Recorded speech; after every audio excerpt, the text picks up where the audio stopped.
Hold it!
Hold it!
Objection!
This is why collabs will be the death of me, because I can't just mute my mic when I'm talking in VCs and I don't want people to hear it. So I have to.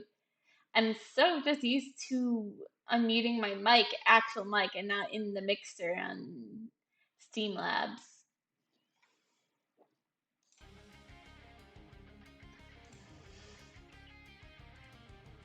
Can I go back all the way up into that log?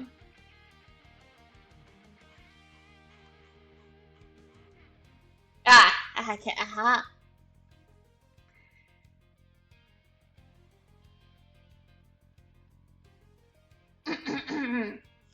Commander, would you enlighten us? What is required for sentience? Intelligence, self-awareness, and consciousness. Let's deal with the first. Intelligence. Is Commander Data intelligent? Yes, he has the ability to learn and understand and cope with new situations. What about self-awareness? What does that mean? Why am I self-aware? Because you are conscious of your existence and actions. You are aware of yourself and your own ego. My rights, my status, my right to choose.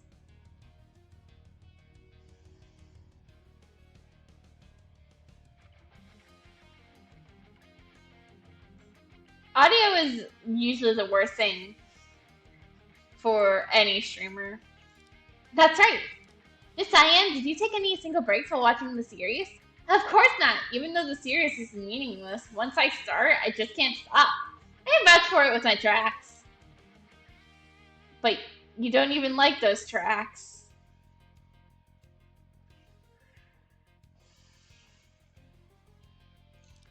Your Honor, I think it's a very important statement. I hope it can be added to the testimony. Is watching a TV series that important? I don't understand. But witness, please proceed as requested. Okay.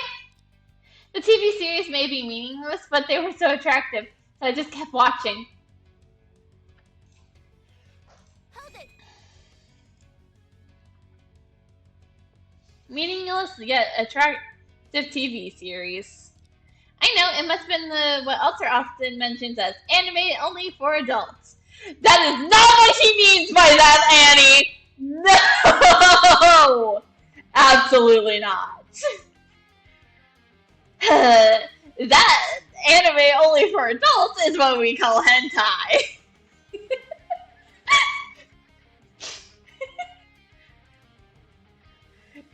Don't look it up.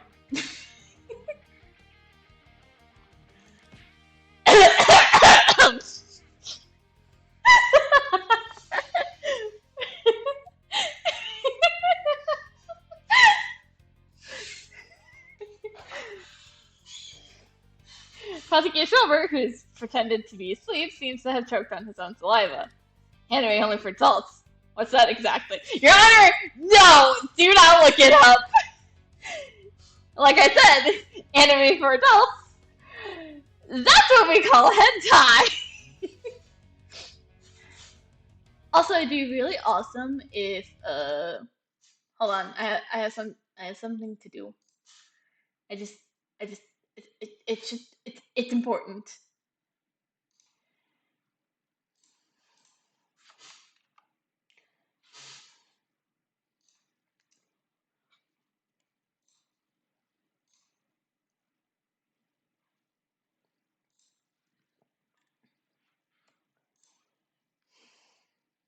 Oh, that's the wrong thing.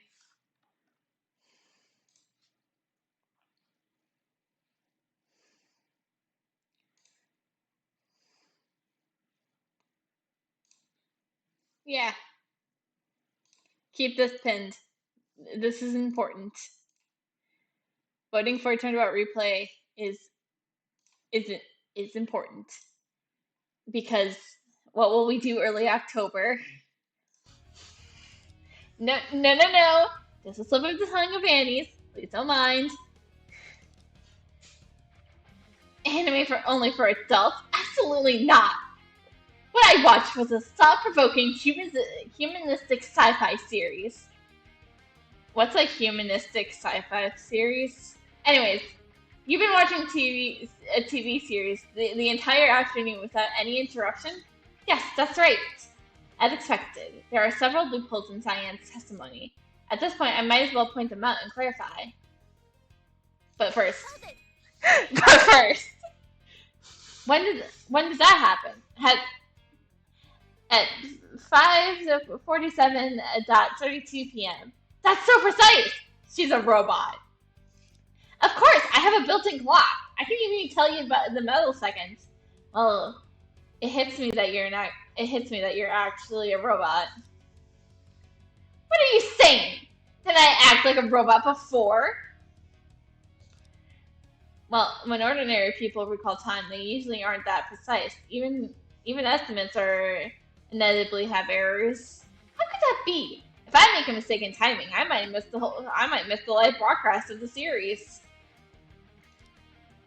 Don't sacrifice your human traits just for a series. If you still consider yourself human.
Hmm.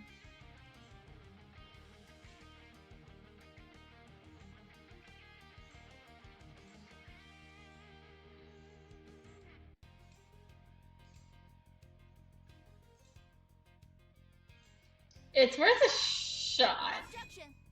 Nope.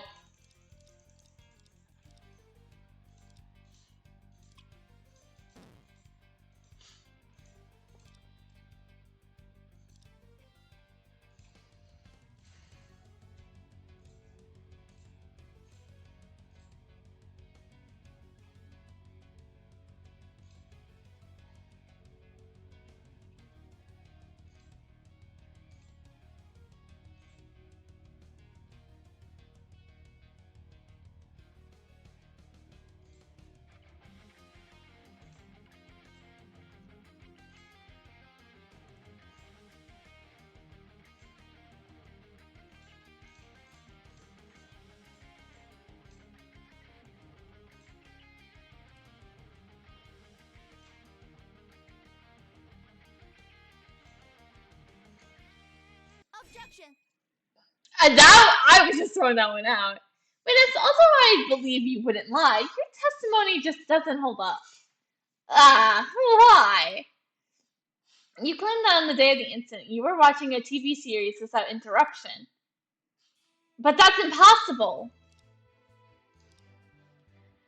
Take a look at the power monitor records from the center on that day. From 4:28 p.m. to 4:34 p.m. that afternoon, there was a brief blackout covering the entire center. Except for the backup power of a few devices, the rest were in a blackout. Yesterday, when we met at the center, you told me that you couldn't stream shows during a blackout. So what were you watching during the blackout?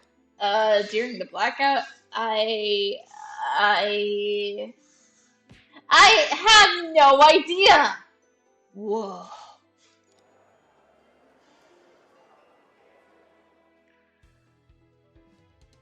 Order! Order. There was indeed a brief blackout in the center of the day of the incident. It was, as several witnesses have testified.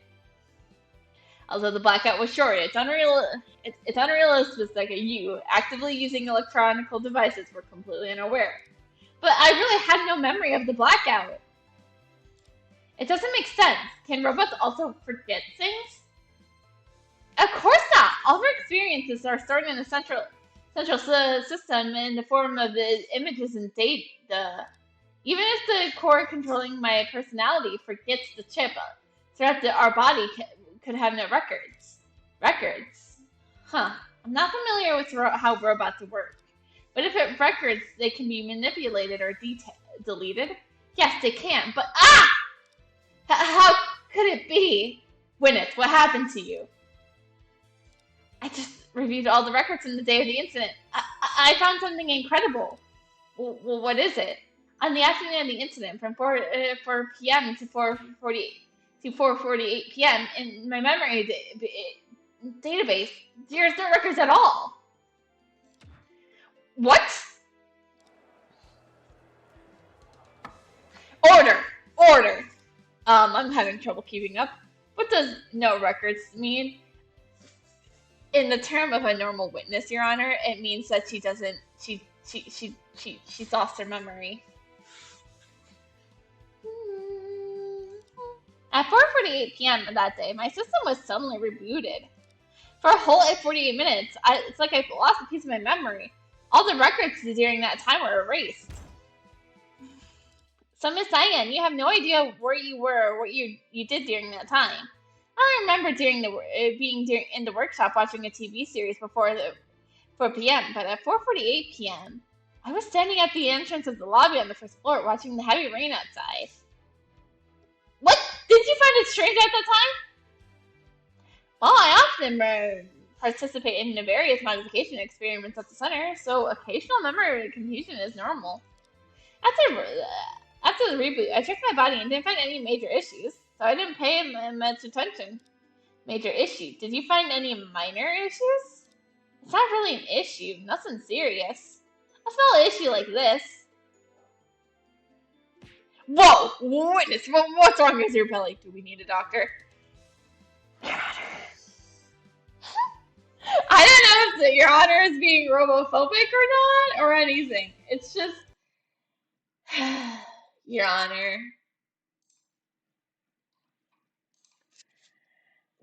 We love you, Your Honor.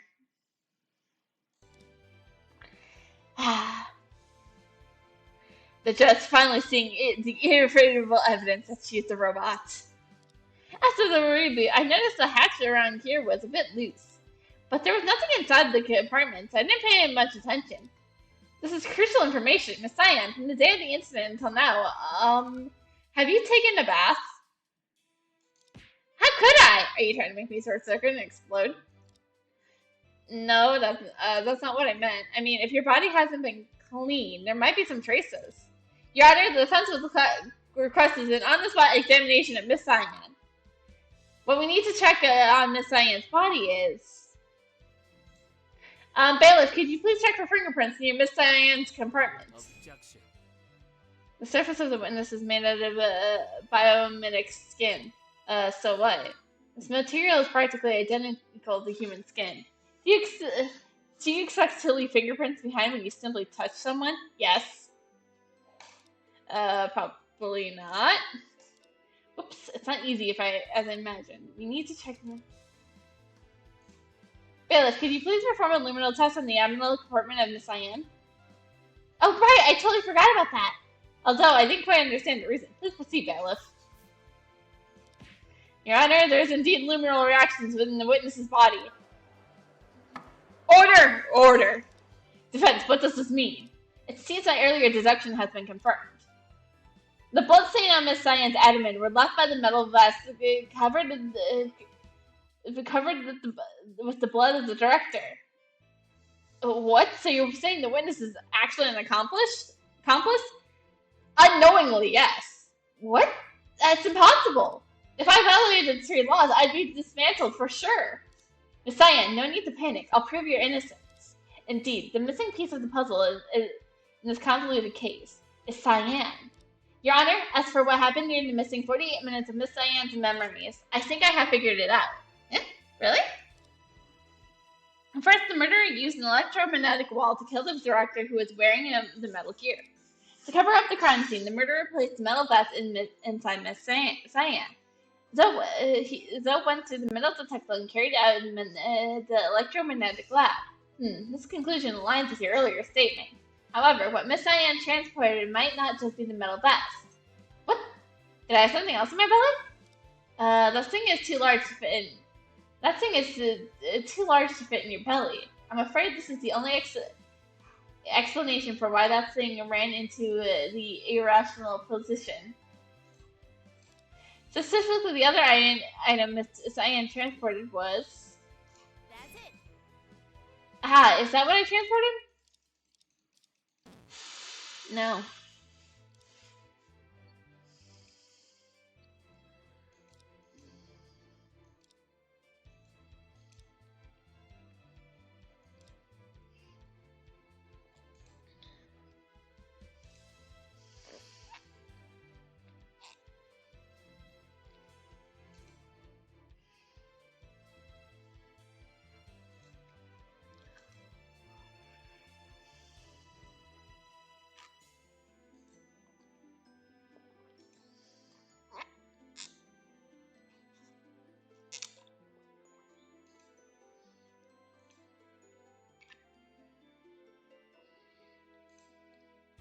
That's it.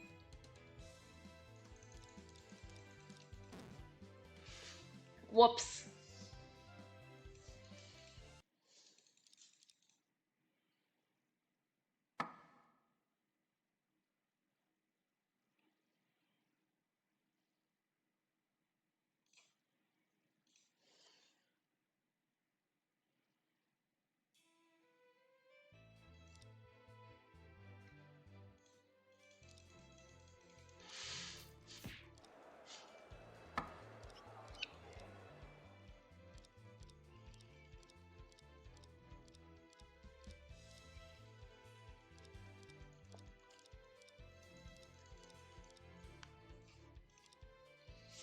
Hmm.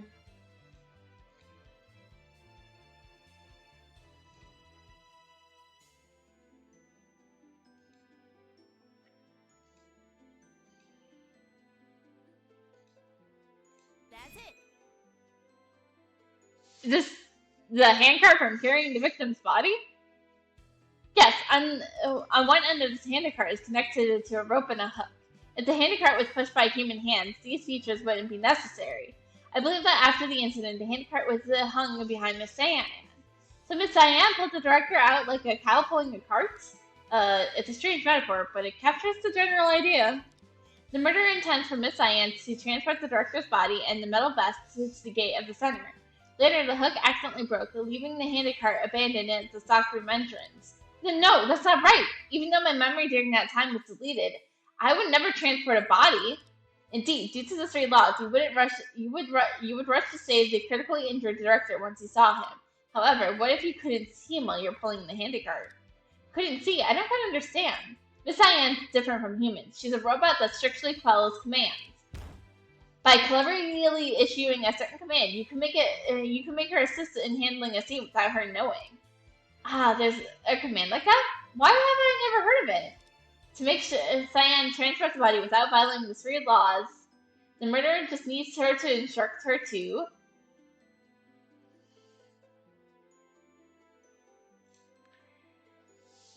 make her keep walking straight and never look back.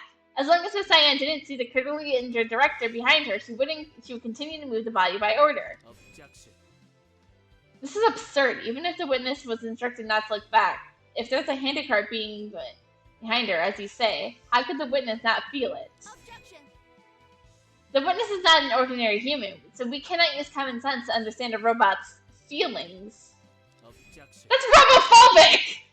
Even if what you say is true, making the witness walk to the door without turning her head is not easy. The witness can't draw a handicart.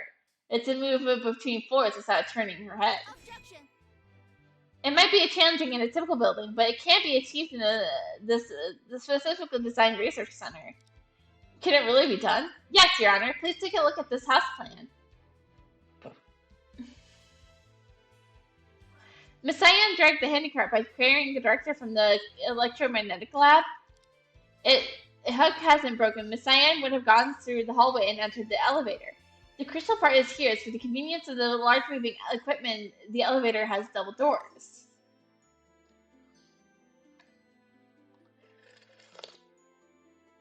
After pushing the handicart to the first floor by the elevator, Cyan could get to the doorway directly without turning or looking back. Got it. In that case, the deduction that the murderer used the cyan to handle the case makes sense. Objection.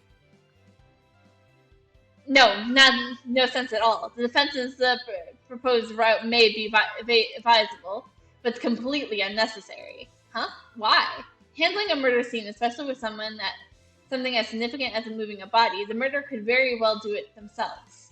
Entrusting a robot not only requires effort, but also introduces various unnecessities. Indeed, if the murderer was to use their hands to push the handicart to the door, the hook detachment wouldn't let that happen. Why would the so-called murderer bother to do something so laborious and risky? Oh no, I haven't thought this far ahead. Annie, why are you suddenly silent? Do you have another idea? Not really, I'm just wondering if the murderer might have encountered something urgent and had to leave. Like if their phone rang, so they had to answer it or something. While dealing with a murder scene is much more important than answering a phone call. No one would just leave a body for that. Unless this matter is more important to the murderer than moving the body. Hold on. That afternoon, besides the murder, was there any other unexpected events in the center? Defense, what are you whispering about? In addition to Prosecutor Schilbert's question, I have an even more important question for you. You insist that the real murderer is not Zoe Sapphire, but you haven't clearly pointed out who it is. Do you have any idea about the identity of this so-called real murderer? Well, yeah, at this point I can't avoid the question anymore. Up to now, it was evidence in my hand, everything I have experienced, I should be able to draw a conclusion. Your Honor, at this stage of the trial, the defense naturally has its own speculations. Accusing someone of murder is not trivial. Before stating your conclusion, are you aware of the punishment?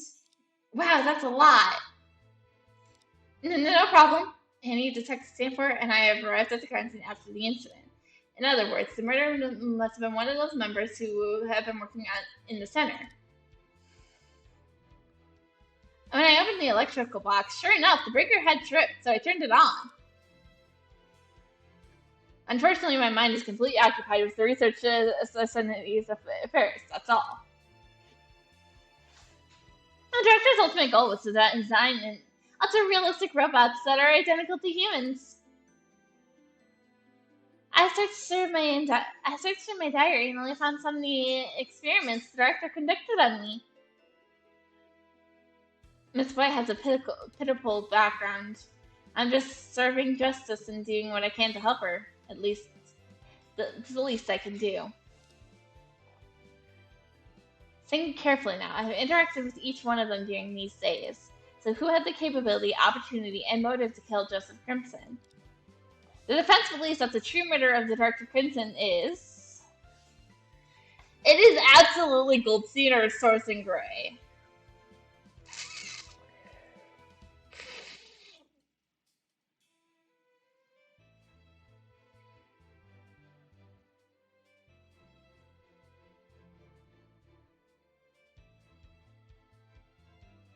We haven't had much of Sorsen Gray, so...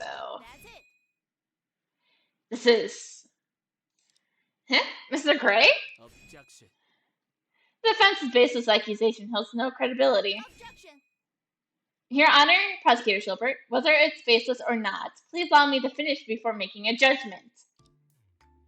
First, this case is meticulously designed to kill the director in an electromagnetic lab clad in the metal protective gear. It's kind of a trap murder. Such a method could only be carried out by someone familiar with the center structure. Secondly, to involve Miss Cyan in handling the scenes, to delete her related memories in time, the murderer also needed to have the authority to manage robots. Just this alone excludes the defendant, who is just an intern. But there are several people who might meet these two conditions. That's right. But Prosecutor Schilbert just raised an important question. Why couldn't this person handle the scene personally? With such meticulous planning, yet such a major loophole occurring in the final stage, the only reasonable explanation is that the murderer encountered some kind of accident while handling the scene, so he or she had to stop dealing with it. If I'm not mistaken, the accident happened to be recorded by a piece of evidence. Recorded? Could it be that thing? Absolutely. Because of Rimley White's sudden scream, the murderer had to go to her room and see what happened. And the testimony of this person gave in court also confirms this.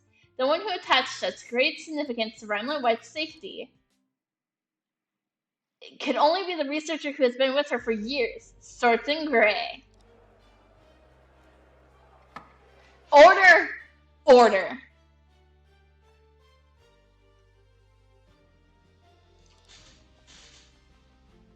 Defense, this accusation is serious business. The reason you just stated are only speculation, not evidence. We have more evidence, but some details need to be clarified before confronting him directly. I see. The request may be reasonable enough. Prosecution Roberts, what's your opinion? Sergeant Gray is already a recorded witness of the prosecution, so we can bring him back to court without further proceduring. But what if the defense cannot prove his connection to the case? Well, we won't know until we try. Once the accusation is made, there's no turning back. If Sergeant Gray is ultimately proven innocent, the prosecution can only request an immediate verdict from this court. Oh, what's that? That's serious. I understand. After questioning this researcher, the case will definitely be closed. Your Honor, can we summon the witness now? Since Prosecutor Shelford has no judgments, witness Sergeant Gray, please take the stand again. Like I said, it's always the hot ones that commit murder.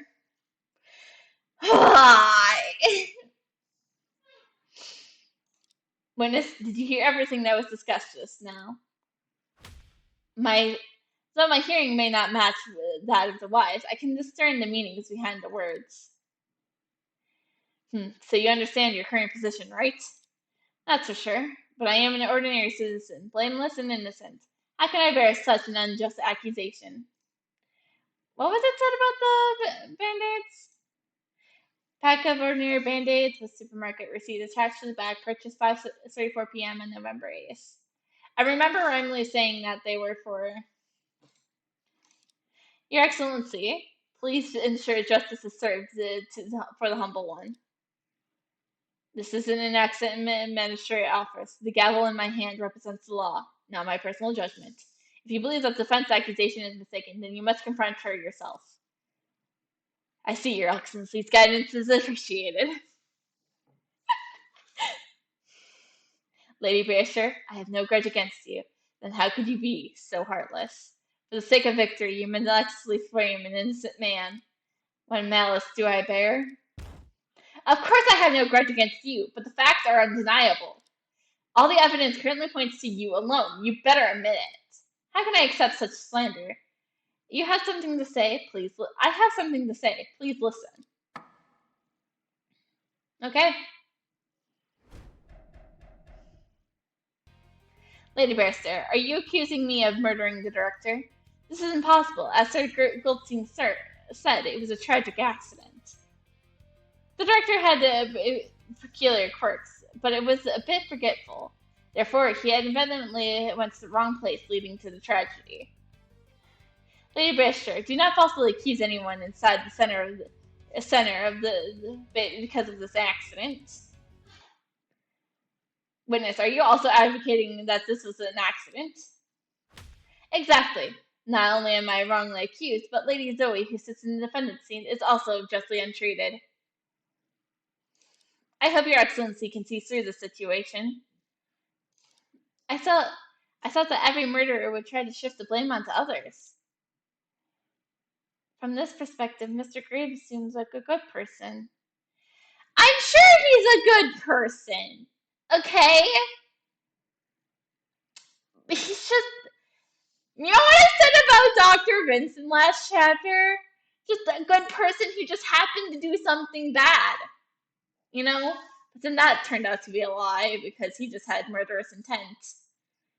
Because Vincent Lemon just had a murderous intent. He didn't actually kill. But I think Mr. Gray actually did kill.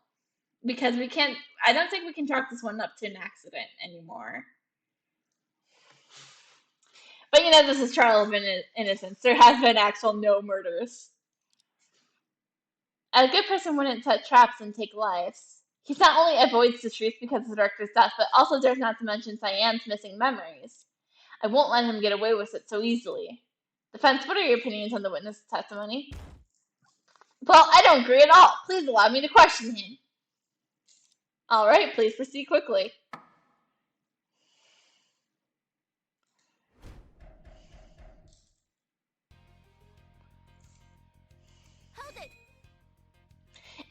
accusing. I firmly believe you're in your suspicion of the crime. Lady Baster, you unconventionally approach is admirable. Unfortunately, your love for bloodshed clouds your visions. All you see is flashes of blades and a disaster of blood. No, your words are far from the truth. What is what is done by night appears by day. If you were truly innocent, why would you find yourself in court today?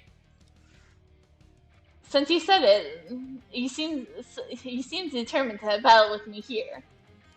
The sword is strong. There's no turning back now. Let's see what you got. Are you reciting lines from a costume drama? Oops, got carried away.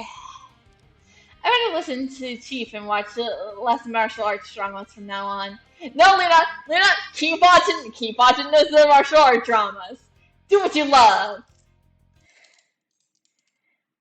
Okay. Hold it. The pages from Emily White's diary, torn by Mr. Goldstein, and the 48 minutes erased from Miss Diane's memories. These pieces of evidence already indicate that the director's death is not an accident. There's a saying, let each matter have its own conclusion. Lady Emily's diary and Lady Zoe's accident might be coincidences. You can't hastily conclude that the director's death was unintentionally caused. All these events happened on the same day as the incident. It's possible to call one a coincidence. But claiming everything as coincidences, who do you think you can fool now? Lady Bracer, I see anger and irritation in you. It seems a sign of impatience is taking hold. Please calm down, Lady Bracer. This is a courtroom, and you should persuade with reason. It makes sense. Defense, please control your emotions. Whoops, why do I feel even more fired up now? Hold it. I heard that Director Crimson is a reclusive, meticulous person. Do you have any evidence to claim that he is forgetful? I do have evidence. What? Really? I was just asking casually. The director used to be bothered by blackouts in the center, so he told me to purchase electric components for emergencies. However, every time I bought these components, he would have simply installed them in the robot regardless of their actual purpose. Wait, can you just install random electric components into robots? The director was a genius, and he saw there were any bounds beyond my comprehension. Even if one day he decided to install my Grodin wooden sword into a robot, it would hardly be surprising. That's really hard to imagine. Anyways, the director had a peculiar personality and was indifferent to many things. Hold it.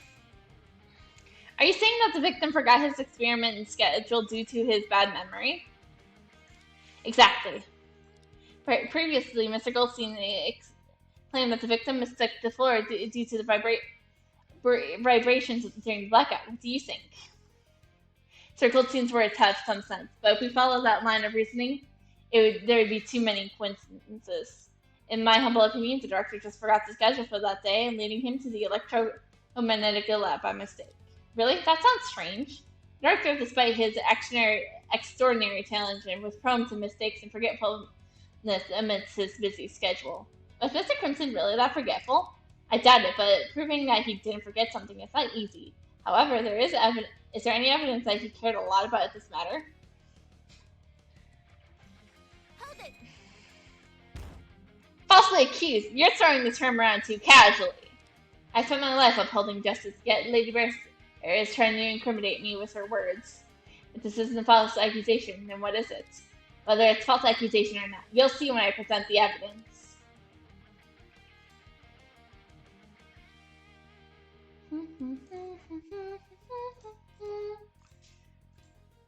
Objection. Nailed it.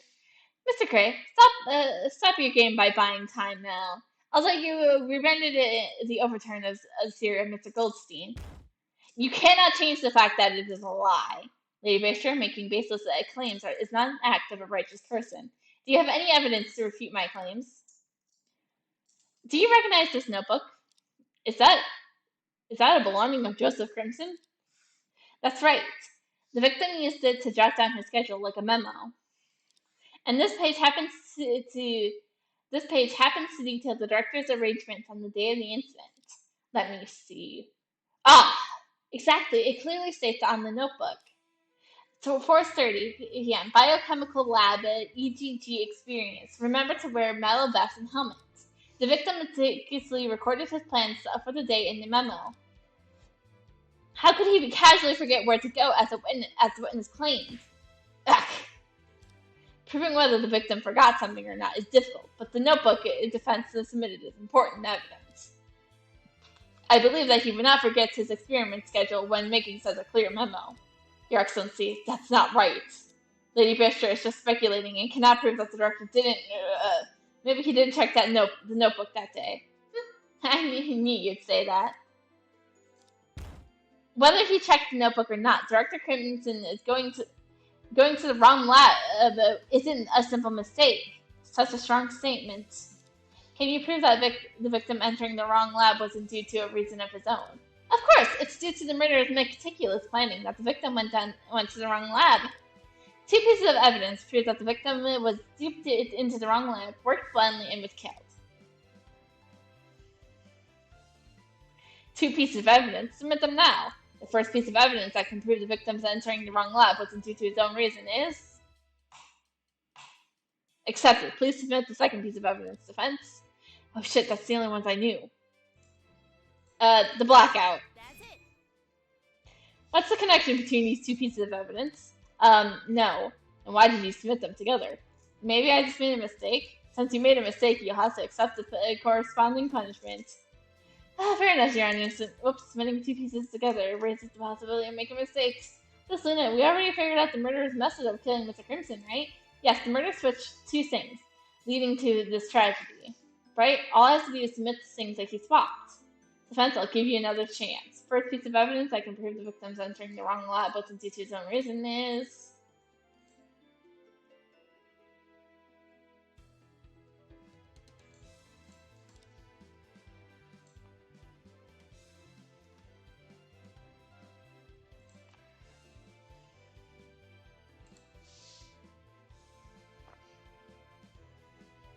That's it. Do I just present the door plate twice? That's it. No.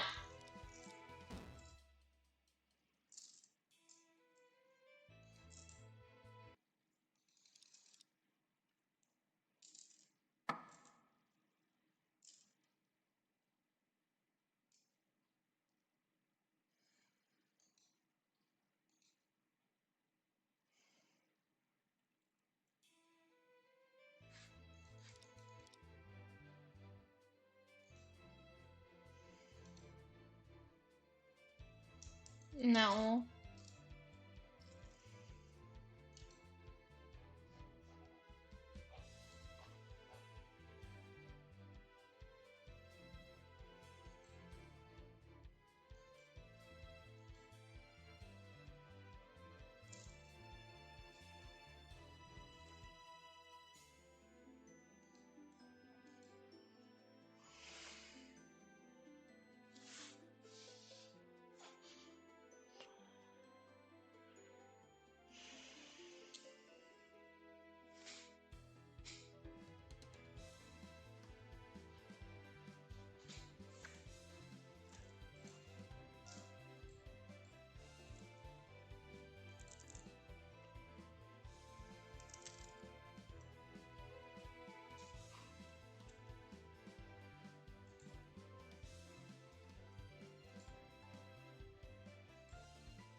That's it. What? Your Honor and everyone present, please carefully observe the door plates of the two labs. If you could look carefully, you'll find QR cards printed on them. Oh, indeed. This is the Research Center. It's a Facebook account? You even know about that? But this is not a Facebook account. As we all know, the human eye cannot scan QR codes. It is used for the cleaning robots inside the center to identify its location. This is the last entry of the work log of the cleaning robot Moonlit Pyramid found in the electromagnetic lab after the incident. 4:33 p.m. Entered the biochemical laboratory. Cleaning started. Exactly. At the moment that the power was restored, Moonlit Pyramid was cleaning the electromagnetic lab. It's mostly made of metal, so when the electromagnetic wall was electrified, it got stuck to the wall along with the victim, resulting in damage. In other words, Moonlit Pyramid is the second victim in this case. The second victim? Oddly, the work log of this robot shows that it entered the biochemical laboratory. Oh, right. Because the only way for the cleaning robot to recognize its location is by scanning the QR code on the door plate. Connecting these facts, the only possibility is that around 4:30 on the day of the incident, the door plates of the electromagnetic lab and the biochemical lab were swapped in states. So it's been great. With such clear evidence, do you still insist that it was an accident? I'm speechless. Order, order. Indeed, this evidence is sufficient to prove that the door plates of the lab were swapped. Thus, the court has no choice but to accept the fact that this is a murder case. Witness, do you have anything else to say? Oh!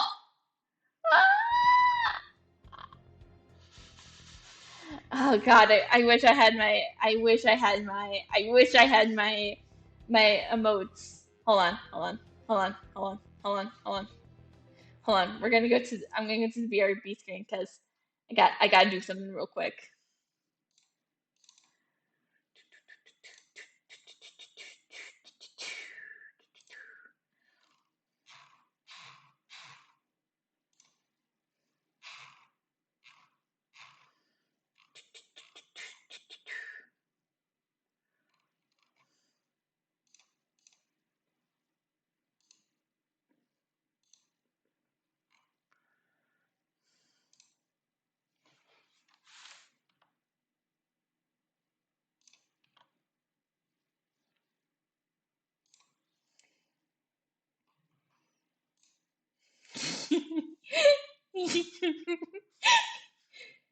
I feel like this is fitting.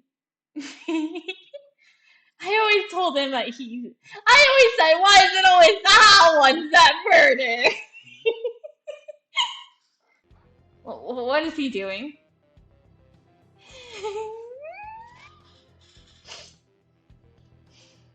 The highest level of martial arts in this world is to win without any techniques. Since he insists on forcing me here, I naturally have to show some real skill. Lady Baxter is equivalent, and I truly admire that. However, killing the director is beyond human capability. Oh, why?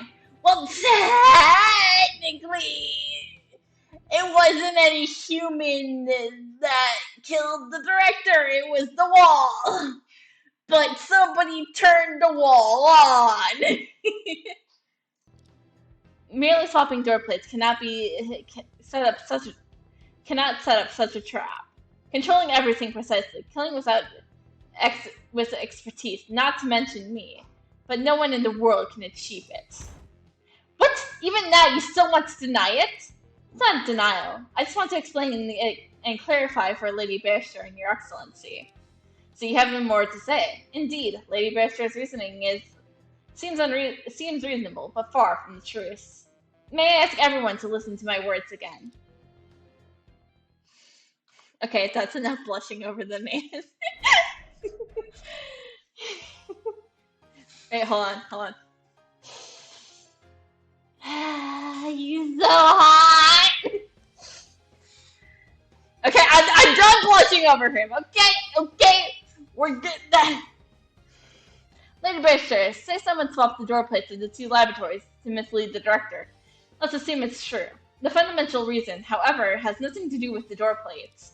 The location of the two labs are identical, except for one's on the second floor and the other's on the third floor.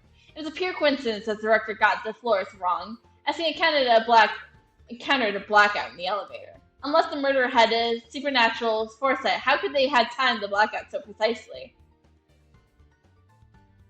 Our trump card!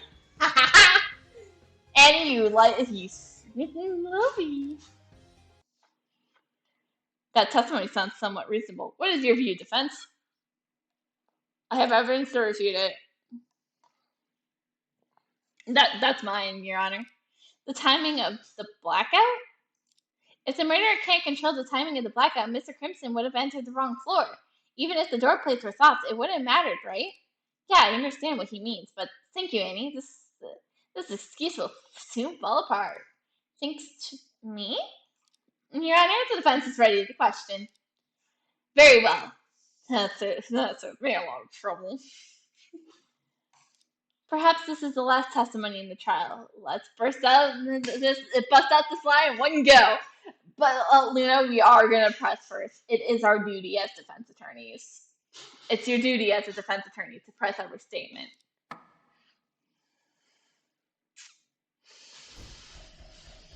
So hot!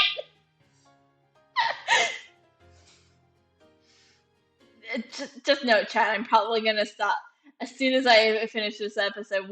I'm probably gonna stop gushing over him, okay? Because he's just gonna be forgotten. Hold it. Assume it's solid fact that someone switched the door plates at the time of the incident, okay? I'm not denying your argument, but indeed, you missed the point. When fighting others, you must strike with their weak points, but Lady Bastra, your sword went to the wrong direction. What are you talking about? Hold it.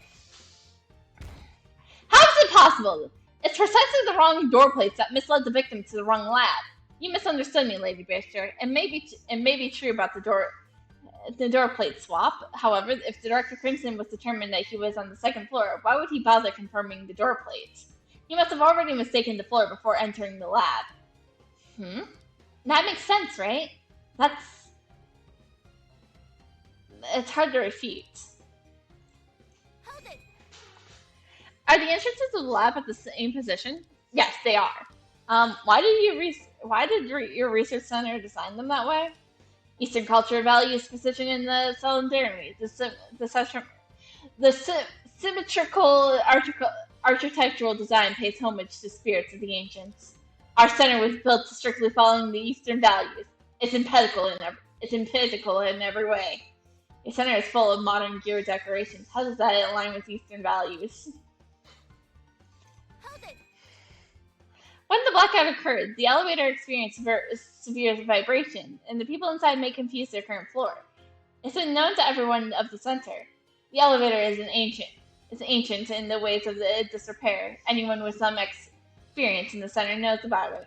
But I don't think Lady Rimley would record such trivial matters. Perhaps she doesn't know. What about the defendant? She has joined the center since recently. There has been frequent blackouts in the center this month, and Lady Zoe was trapped in the elevator, so she must know it. Is it really okay to keep such an elevator? Looking back today, our negligence is a higher danger and was unnoticed for so long throughout the center. Fix it before it's too late. I love how she's telling that to a murderer. Hold it. Since the blackouts occur frequently, don't you have any way to predict them? You must be kidding me, Lady Brewster. If we could predict them, how could we allow blackouts to happen? Is it possible for somebody to deliberately cause a blackout incident? Yes, with manual pulls of switches. However, that would leave an incredible record. According to records of the central control room, the blackout this time was not caused by manual work. Besides manual work, are there other ways to create a blackout? I know that one. Once Elsa spilled a coffee on the socket, the whole village had a blackout for a whole day. Coffee. I thought all your villagers drink tea. But there's anything that is similar to affect this coffee? Oh, we don't have any drinks, but we do have... Boom. Witness, have you heard of an idiom? That is to dig one's own grave. What do you mean, Lady Basher? You just said the killer couldn't have timed the blackout so accurately, didn't you? Unfortunately, the blackout didn't require any calculations, because it was never an accident. Your Honor, please look at this piece of evidence. Ah! That's the thing I snatched yesterday! Is that a plug? Looks like it's already burnt out. Yes, the circuit in the research center is constantly running at the full capacity. So if there's a short circuit in any part of it, it will immediately cause an overload, resulting in a blackout throughout the entire building.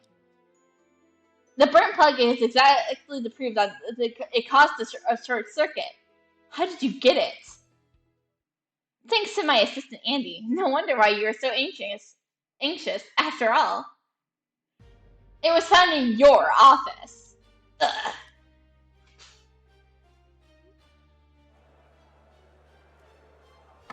Order! Order. Witness, was that you who caused the blackout in the center of the day of the incident? The plug is found in Thorsten Gray's office. Just by fingerprint verification, we can find out whether he used it or not. Just by connecting the plug to the circuit after Director Crimson entered the elevator, he could have trapped him inside precisely. And the eternal form in the elevator connected directly to the witness's office. As long as you rush back to your office in time, answer the duress call from the director, and tell him the elevator has reached the second floor. Please wait for the door to open. The death trap would be set. Well, wait! I was in my training room at the time of the incident. How could I know when Director Crimson entered the elevator? Your training room? Were you really there at the time? Of course. Objection. Witness, you claim to be in your office at the time. Do you have any evidence? If you can't prove that, the lady lawyer can find countless reasons to suspect you. For example, when the victim entered the elevator, you might have been hiding on the third floor. That position allows you to have a clear view of the director's movements and return to your office to pick up the phone. The prosecution has already investigated. There's indeed a socket in the stairwell that can be used. Ugh. But what's going on? Even Prosecutor Hilbert finds the witness suspicious. Did I hear correctly? Is this the prosecutor helping us? I'm confused too. Let's see how things go. Sir Scorchford, why is that? I was under the impression that the prosecution and the witness should be aligned to the same front. Same. My position is never influenced by others, let alone your claims differ. Your claims differ from those of the prosecution's. I just want to tell you, we should speak based on the truth and evidence in court. Isn't that right, Your Honor? Yes, of course. Very well, then. The evidence the defense presents for her hypothesis is not sufficient yet. Well, we'll leave that later. However, since you insist on accusing this witness, I assume you have thought through the case. Well, I suppose so. Then tell me, witness. The witness has worked under the victim for many years. What was his motive for murder? The motive? Well, considering Director Crimson's personality, it's not surprising that there was some conflict between them. Objection. What do you call not surprising? It's merely your speculation. That's not evidence. I'm really tired of playing the Discord symphony with you.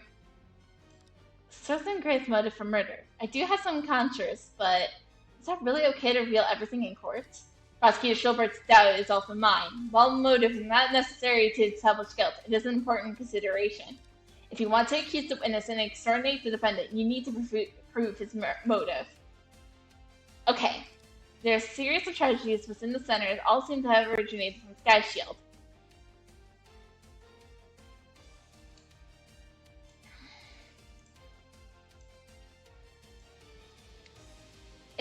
It's Remley. She's his motive.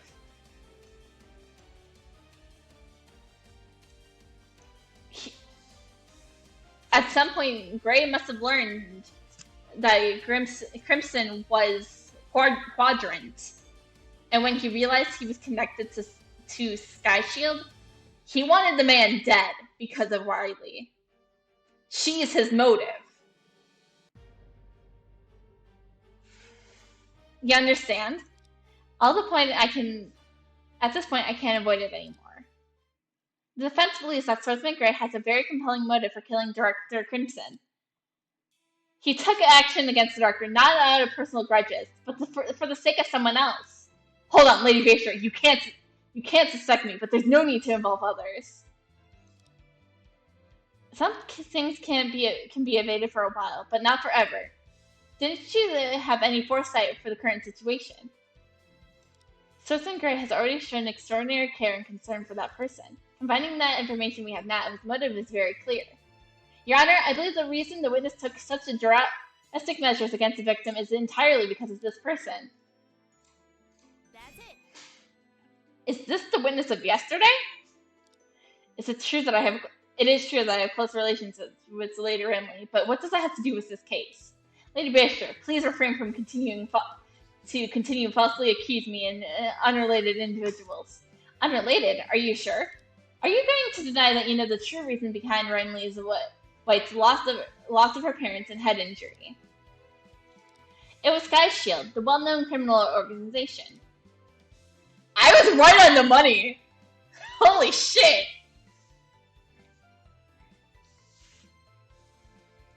Gray figured out Crimson's real identity, and from that moment on, because of Renly, he wanted the man dead.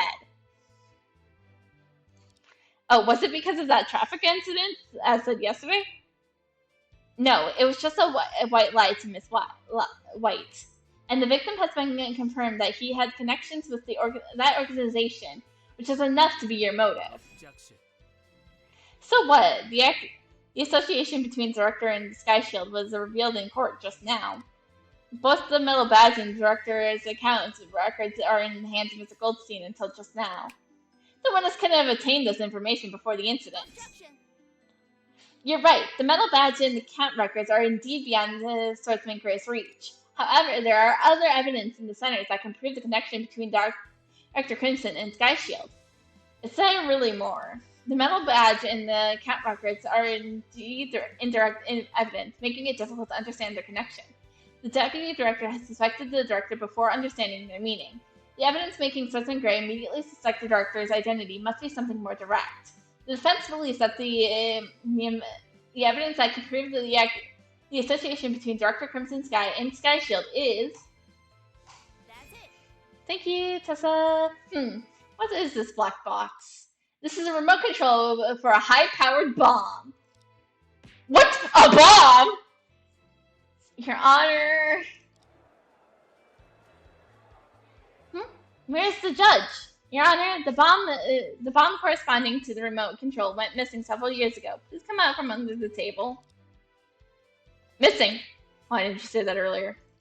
I haven't had a chance to. You reacted too quickly. Anyways, this remote control is related to an old case. On March 10th, 2018, Miss White, who was only 15 years old at the time, was traveling to the Republic of Neon with her parents. Unfortunately, they encountered an attack at the Cube Stadium, which was launched by Sky Shield. Street 10 Cube Stadium explosion. I also heard about that incident. It was just a headline for many days. You mean Miss White and her family were victims of that incident? Yes, the incident has devastating consequences. Miss White's parents lost their lives, and she suffered a head injury. Although the explosion was not caused by this remote control, its picture happened to be featured in the newspaper. The day before the incident, the World Times clearly stated this bomb remote control could be in the hands of Sky Shield. Mr. Gray likely discovered that Director Crimson's place, leading him not only to suspect the Director ties to Sky Shield, but also to believe him to be the mastermind behind the explosion 6 years ago. I'm not making these claims out of thin air. Relevant details have been recorded in the torn page of Miss White's diary. Swordsman Gray and Mr. Goldstein discussed this topic shortly before the incident. So defense, what is your point?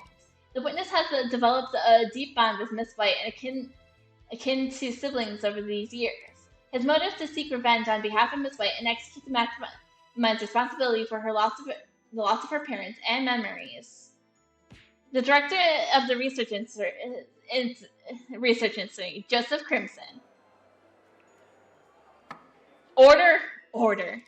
Witness, what do you want to say in regards to the defense's conjecture? Ramley. Dr. Crimson. Judging by his reaction, I must have hit the mark. Your Honor, the defense has successfully proved the witness's suspicion from motive to method.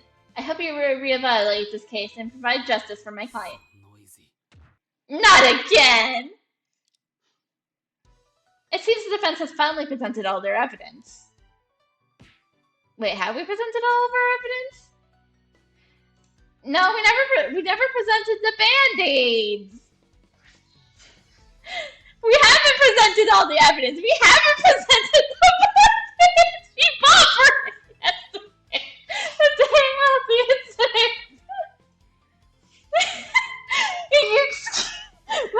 they haven't been related yet. As the prosecution didn't verify the potential Sky Shield ties of this witness, I had to let the defense disclose some more details. Now it appears that the tumor within the research center is likely limited to Director Crimson alone. He was just pretending to be on my side earlier? In that case, the prosecution seems to need to change our stance in this case. We only have one responsibility to defend his claims. Overruled. No, not again. Is Mr. Prosecutor going to overrule all of our arguments again? We have experienced this several times before. This time we cannot let him literally output his viewpoints. Pay attention. This time I'm seize the loopholes in his words in the counterattack. Let's do this. The defense's accusation against the witness so far have remained in speculation. The prosecution. Objection. I am prepared. This time I won't let you easily refute me. Not just Elizabeth Gray. The defendant also might discover the link between the victim and Sky Shield. And plotted the crime. The defense is a newcomer. She may have infiltrated the research center to essentially seek revenge against the victim. There are no traces left on the laboratory's door plates. It's impossible to determine who swapped them. In short-circuit incidents, the defendant was closer to the circuit breaker and had more means to achieve the same goal.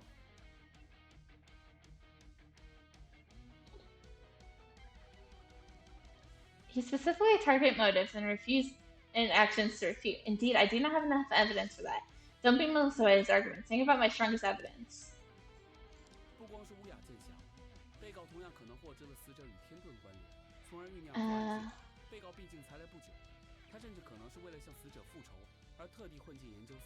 Objection.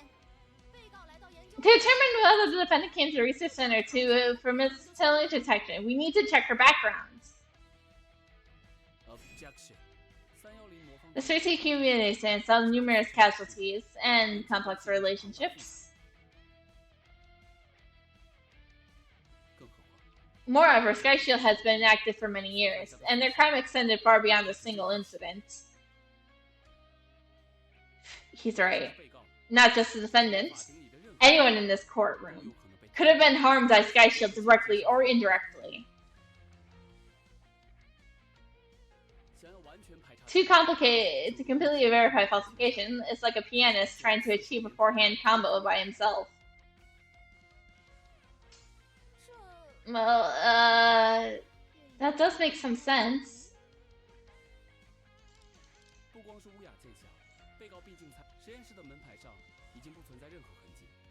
I don't think it's the door plates. Objection. Are there absolutely no traces left on the door plates? Can the police verify it was DNA or something?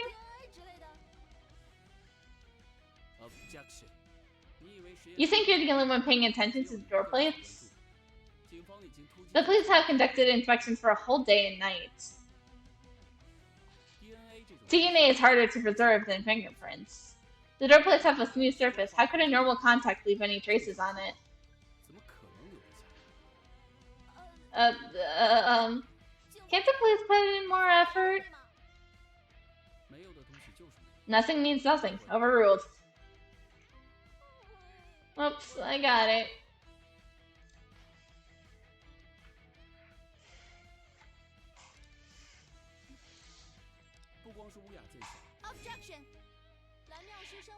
As an overseas returnee, Zoe Sapphire couldn't have known about the connections between the victim and Sky Shield. Since she arrived at the center, she has been doing odd jobs as an intern, and couldn't have access to such crucial information. Then answer me. The bomb remote control that could verify the victim's identity. It's found in the stockroom where the defendant was working, isn't it? She might have known the truth earlier than anyone else. Ah! I completely forgot about that. Actually, I remembered that. I just didn't remember. I thought it was we found it. So Even if the defendant was closer to the circuit breaker, the prosecution didn't find any evidence of her manipulating the circuit. However, we found this plug in Source Gray's office, and you can't ignore that. Yes, a burnt plug can cause a short circuit, but that's just a possibility. You can't prove when and where it was used.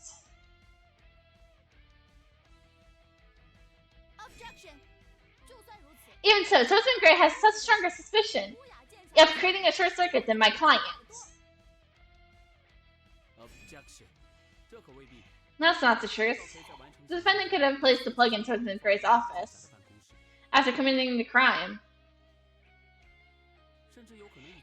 It's even possible that she discovered the plug in his office at first and then simply borrowed it to make the short circuit. Come on, come on. This is simply unreasonable! Whether it's unreasonable or not, your evidence cannot prove it. It's the fundamental logic of the prosecution. All your deductions are based on the premise that there is another culprit, but there's no evidence to confirm that. Meanwhile, the prosecution can fully explain everything under the premise of the defendant is the culprit. The defendant is the culprit. The second rule is coming. The defense could have secretly observed the victim entering the elevator, using the plug to cause short circuit. Then she pretended to restore the power. But actually she was buying time to let the elevator switch to the backup power supply. The control room and the electromagnetic lab and the stock room are on the same floor. The defendant is closest to the scene. Hold on. They're on the other side of the elevator, aren't they? Yeah, they are. Hold on! I was looking at evidence, you fuck!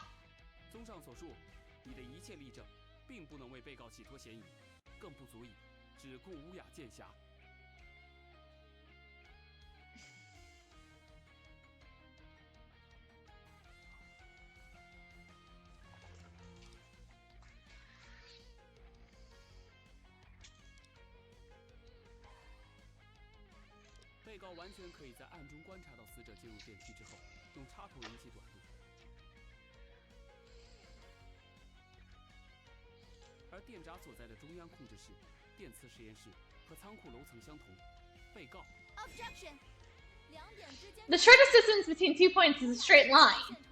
Source Gray is closer to the scene than the defendant. Is there some kind of secret passage that allows the direct movement from the second floor to the third floor?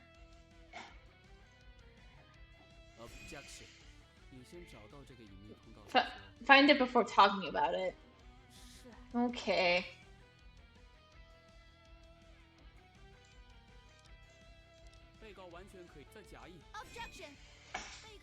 If the defendant had no need to buy time, the elevator switched to backup power very quickly. I have experienced it myself. If that's the case, wouldn't it be easier for the defendant to carry out the plan? Seems like yes.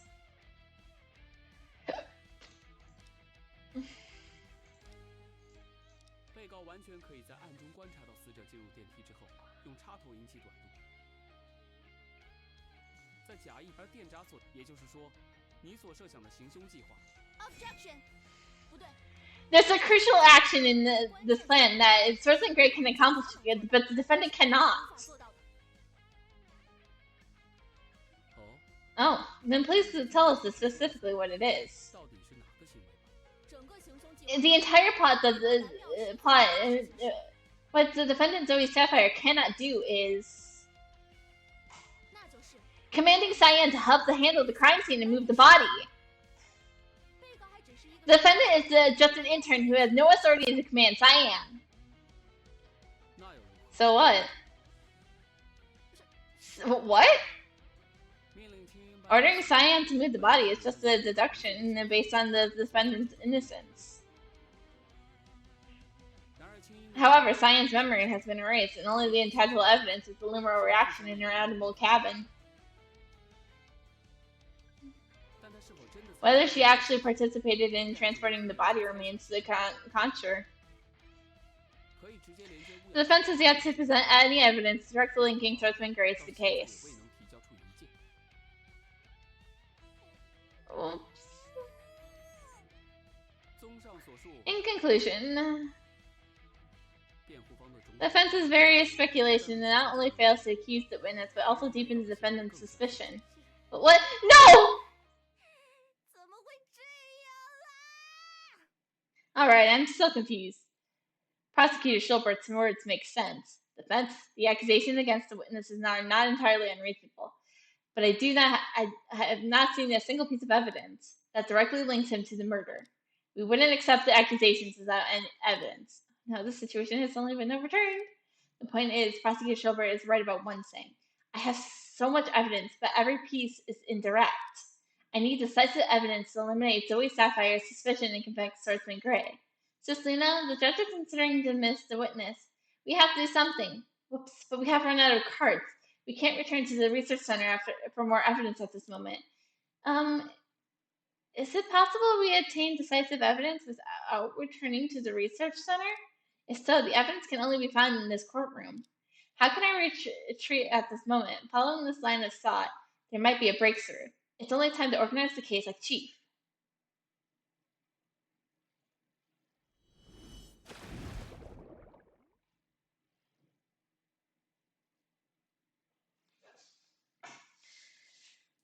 In this case, Swordsman Gray set a trap to kill Director Crimson remotely.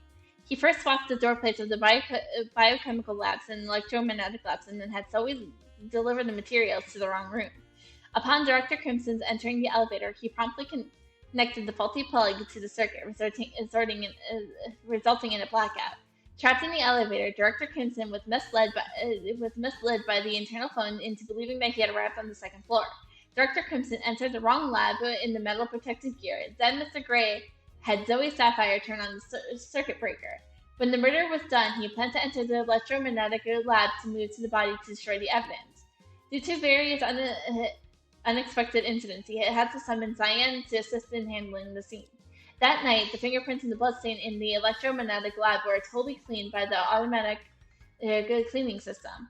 The cunningness of the murder lies in the fact that the murderer was not present when the scene of crime occurred. Almost every step leads to no decisive evidence. It's really difficult to prove that Swordsman Gray is the murderer. No, it's too early to give up. Let me try approaching it from a different angle.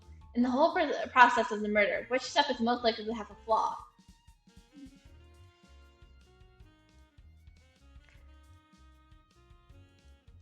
No, Swordsman Gray wasn't present at the murder. That's right. This plan isn't meticulously crafted. Swordsman Gray had ample time to set the trap up, so it's unlikely for him to make a mistake at this stage. And he wasn't present at the time the murder occurred, so there can't be any evidence left.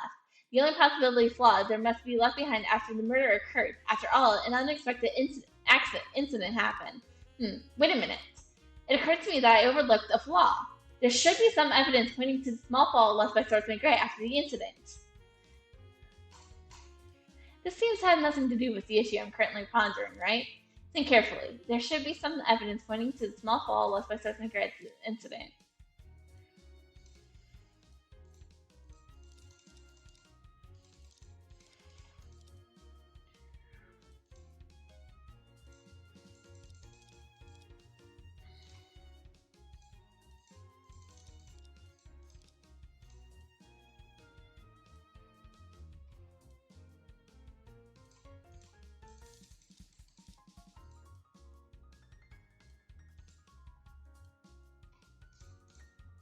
That's it! In Randall White's diary, it's recorded in the incident of his injured finger, which should have happened after the crime. Is it Swordsman Gray's flaw? Perhaps he injured his hand while we were handling the crime scene. But even if he injured his hand, it doesn't make any difference to the case. No, what I need now is to think outside the box just like Chief. Instead of considering what would happen if his hand got injured, let's think about why he would get injured. I need to carefully recall what was present at the crime scene. What is the most likely cause of Swordsman Gray's hand injury? That's it!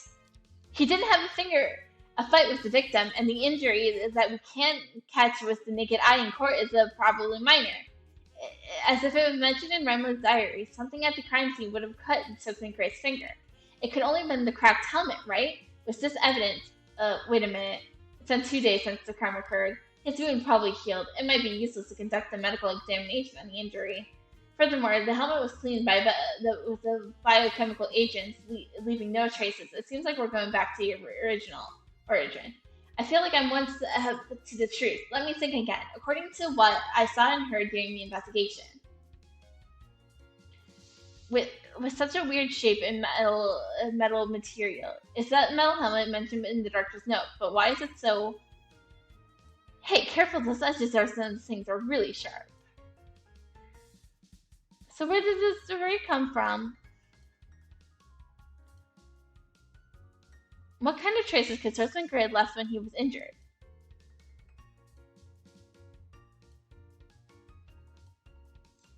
Perhaps the unique shapes of Soapstone Gray's wounds match the helmets. Wait, no, it's been 2 days. The wounds might have partially healed. It's almost impossible to compare the shapes at this moment. Let me think again. Yes! Justin Crimson died wiring the helmet. The helmet ended up into that shape. Naturally, it would be stained with his blood. Soapstone Gray was cut by the helmet to cover the victim's blood. So it would be possible his wounds was stained with the victim's blood. Wounds will heal, but there might be traces left when he handled the wound at the time. It's a bold speculation, but it also might be the breakthrough we need. Soapstone Gray set up a series of traps carefully, planning all of the traces. He almost made a perfect crime. If this little incident hadn't occurred, perhaps there would be no way to catch you. This must be the final piece of evidence. The evidence that directly links Soapstone Gray to the victim's death is...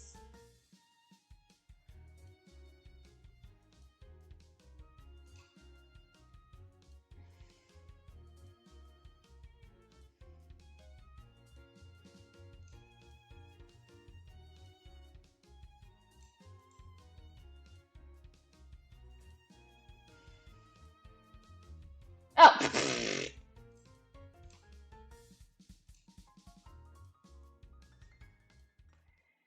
Yes! This case finally reaching its end. All the truth is converging at this moment.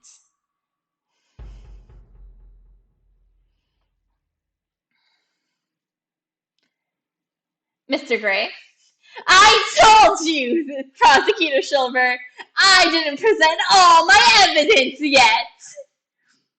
I just couldn't relate this evidence to the crime until just now.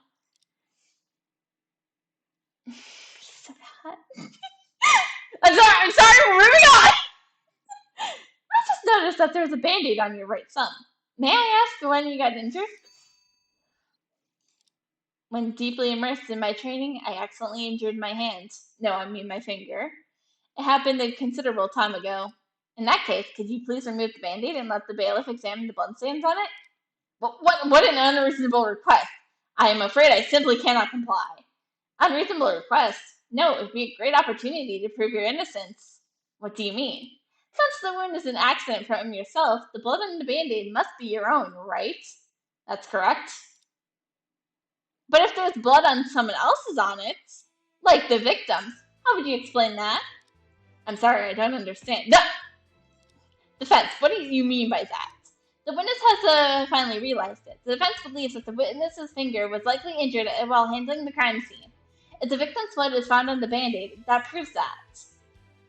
He was holding an object soaked in the victim's blood when his finger was cut. What an unreasonable accusation. Whether it's unreasonable or not, we'll know once it's examined in court. There's no evidence to suggest that the band-aid on the witness's hand is related to the case. Right, my finger was injured long before the Dr. Crimson's death, and the band-aid was bought the same day I got hurt. It had nothing to do with Dr. Crimson. I refuse to that unreasonable request. Indeed, it's difficult to prove when your finger was injured. However, the origin of the band-aid can be traced. Defense, do you have any evidence to present? My final piece of evidence, Your Honor! Prosecutor Schilbert thought I was out of evidence.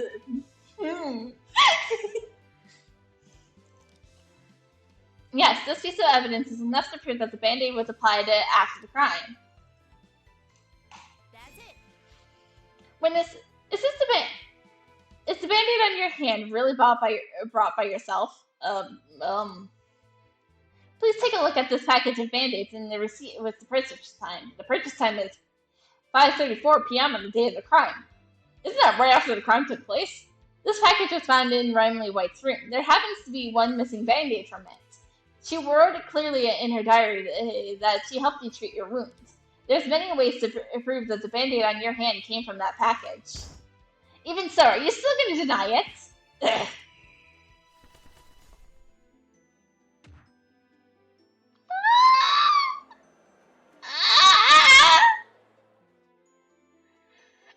I'm sorry, I'm done. I'm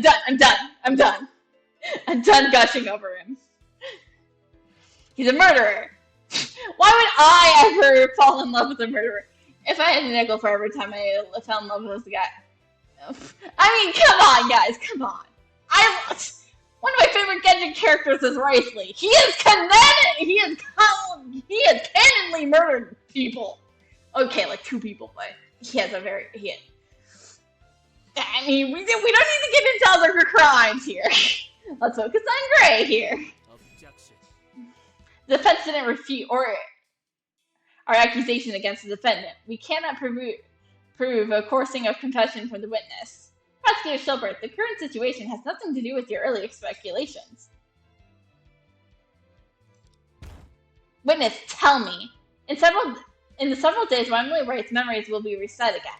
Now she is sitting upright in the audience seat, writing down the events of this week as usual. Tell me, do you want her to write down your desperate, cunning lies like this? Rimley. Objection. Defense, mind your words. You're coercing the witness. It's not elegant to make such noise. An examination of the blood stain involves a DNA testing. It will take at least 2 days to get the results. If the defense insists, we can request a postponement of this trial. What? Wait!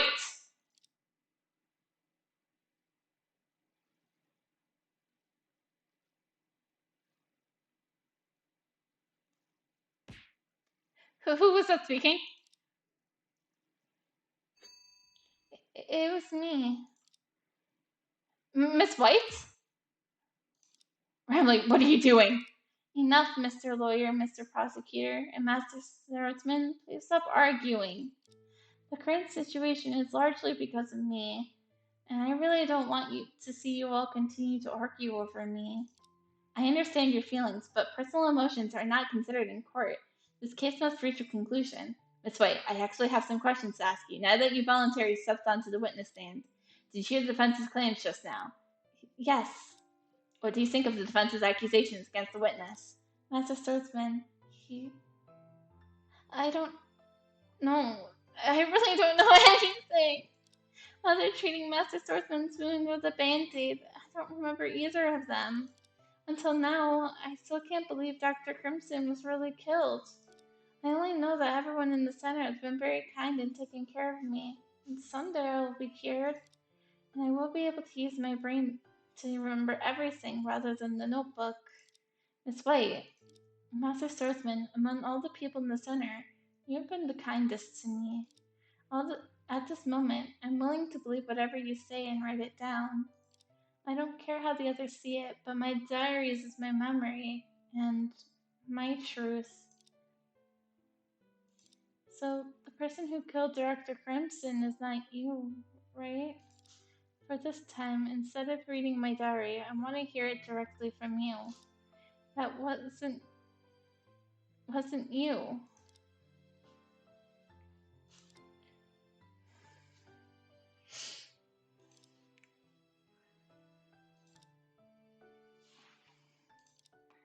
It's enough, Rimley. Your suffering is the last thing I want to see. Was me. Finally, he admitted it. Your Honor? He didn't say Your Excellency! He's really changed! Before you have the bailiffs arrest me, please give me some time to say a few words. Huh? Why does he suddenly sound normal? You have the right to speak in court. Understood. I came to the research center 6 years ago. At that time, I was assigned to taking care of a special patient and treat her. It's Remley White, right? Yes, she was only 15 years that year. Her parents were killed in an accident, and she herself was severely injured. She was lying in bed with a ventilator, so helpless, yet so peaceful. The moment I saw her, I made a secret vow that no matter what happened in the future, I would do everything to protect the girl by my side. Hey, I heard you got transferred into an interesting research center. How's it there? Nothing special. By the way, I remember you specialized in amnesia, right? Have you ever encountered a patient who experienced memory losses periodically? You mean periodic amnesia? It is indeed a troublesome condition. The patient can't be cured, nor live a normal life. If I had to interact with such a patient for a long time, do you have any advice? Generally, we tend not to make the patient immediately aware of their amnesia, but that's not a long-term solution. After all, people around the patient are aging day by day, while them themselves remain the age of their memory loss. They would gradually become uneasy and anxious if they were abandoned by the entire world. In severe cases, it may even evolve into unescapable senses of loneliness. If there's someone who could play the role of her peer day after day and be with her forever, would that make her feel better? Of course, but how could such people possibly exist? I understand. Thank you. It's true I used to be a die-hard fan of martial arts, but that was over a decade ago. So you've been pretending to be a 15-year-old version, the 15-year-old version of yourself to prevent her from feeling lonely? Perhaps reacquainting herself again and again. Keep saying those foolish martial arts things. Time flies, and her address to me gradually changed from Mr. Gray to to Master Swordsman. Everything I've done is worth it, as long as I can truly make her feel better. But a few days ago, when I accidentally saw the bomb remote control at the director's desk, everything changed. Renly, in fact, Joseph Crimson, the one who adopted you, appeared to be kind and helped you recover your memories, was one of the masterminds behind the incident that took your parents' lives 6 years ago. Is that so? I hate to believe it either at first. So when I went to confront him, but Director Crimson, why don't you explain it? Could it just be a misunderstanding? What misunderstanding? That my organization couldn't cause a bigger disaster and kill more people in all these years. What did you say? Humans, such lowly creatures, especially the dim-witted ones. I didn't care at all whether they survived in this world or not. I heard those explosions 6 years ago were discovered by a police officer in the time, significantly reducing casualties. It didn't have it had been a regret for those two lunatics in the organization. But thanks to that, I got such a perfect experimentational material. Are you talking about Remley? Oh my, why are you so angry? Do you dare report me? I know you care about the girl, so I didn't allow you to participate in most of the experiments on her. Who knows what I did to her behind your back? If you expose my affairs now, can you bear the consequences? You unforgivable! I originally saw the deputy director's help. However, after discussing it with him, he believed this matter was too significant. Once it made public, endless disasters would be brought to the center. I must protect Riley. If no one can help me, I'll do it with my own hands. As long as that beast is alive, he will commit more horrendous acts. Riley's life will also be filled with unease. The following is as you have said. Riley, all your suffering was caused by Joseph Crimson. You could have been an ordinary girl like others, falling in love, choosing a future you wanted, and living happily ever after. But all of that was ruined by Joseph Crimson. Why should your happiness be taken away by that beast? Even if he was a genius in the field of robotics, adorned by numerous academic and money, he was still a demon. He didn't deserve it. Thank God I discovered the truth of the Syracuse in the stadium explosion and revealed the demon's true colors. How could I tolerate such a person to continuing to live in peace in this world? See, he is a good guy. He just did horrendous crime.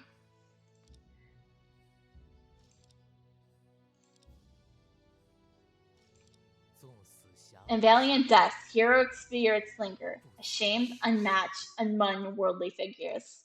Renly, erasing that beast from your life is my undeniable responsibility. But I hope you don't write it down. It'd be too cruel for you. I know Joseph Crimson has brought you many happy memories. Just remember those joyful moments. As for the contents about me, just cross them out as if I never existed. Regardless of the consequences, I won't have any regrets.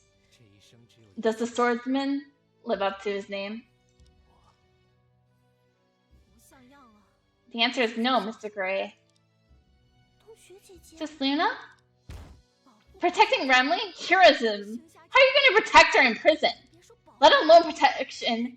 Once the research center loses both of you and Director Crimson at the same time, can the Phoenix Project, which Renly cured Renly's illness, continue?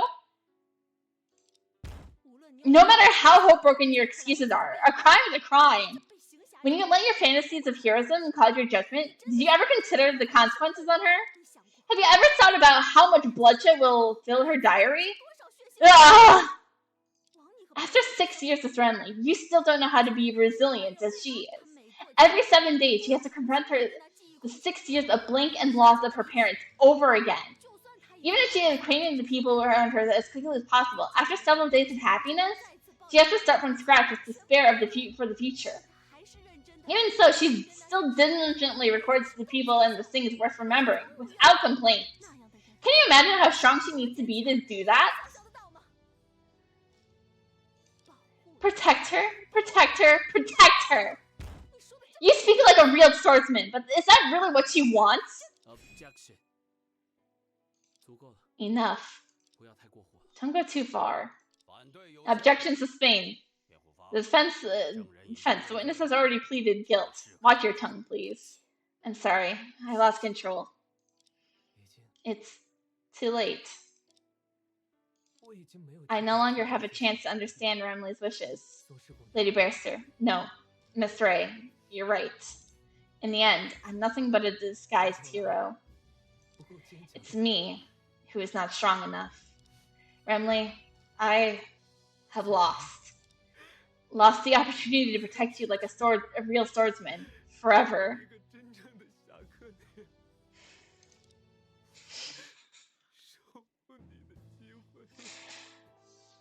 It's truly a heartbreaking ending.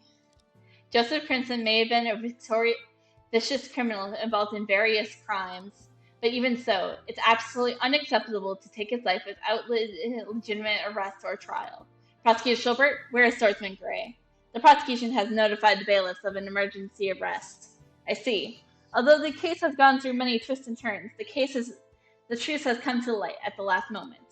Are there any objections from the defense or prosecution? No. No.